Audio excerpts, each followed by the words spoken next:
شیخ Saadi فرماتے ہیں میں رود بار کے جنگل میں تھا تو ایک آدمی چیتے پہ سوار اور ہاتھ میں سانپ کا کوڑا پکڑا میرے پاس آ کے رکتا ہے، تو سانپ کا کوڑا ہاتھ میں اور چیتے پہ سوار، تو میں ڈر گیا۔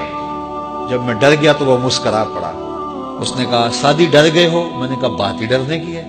کہا تو خدا کا ہو جا، خدا کی خدائی تیری ہو جائے گی۔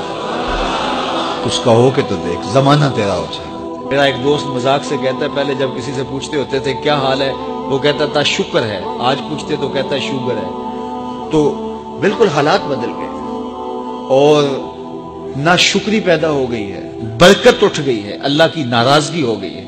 یہ ناراضگی کیسے ہوتی ہے؟ جب ہم اس کے حکموں کو توڑتے ہیں تو پھر وہ ہماری پرواہ کرنا چھوڑ دیتا ہے۔ پھر صحرا میں پڑے ہوئے خشک پتے کی طرح ہوائیں چاہے ادھر اڑائیں چاہے ادھر اڑائیں، اللہ کو کوئی غرض نہیں ہوتی، وہ جدھر مزید دھکے کھاتا پھرے، اور اگر کوئی اس کا ہو جائے پھر وہ اللہ کے ذمے ہوتا ہے، اللہ پھر اس کی حفاظت کرتا ہے۔ کوئی میلی آنکھ سے دیکھ کے جائے کہاں؟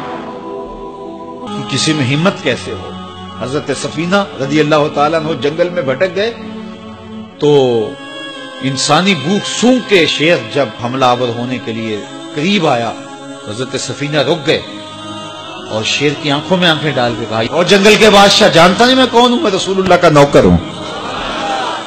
اللہ اکبر۔ صاحب مشکات لکھتے ہیں کہ اس شیر نے دم ہلانا شروع کر دیا، گویا زبان حال سے کہہ رہا تھا تو رسول اللہ کا نوکر ہے تو پھر میں تیرا نوکر ہوں۔ اللہ اکبر۔ تو ہم جب ان کے نہ رہے تو پھر زمانہ ہمارا نہ رہا، تو یہ نتیجہ ہے گناہوں کا۔ اللہ اکبر۔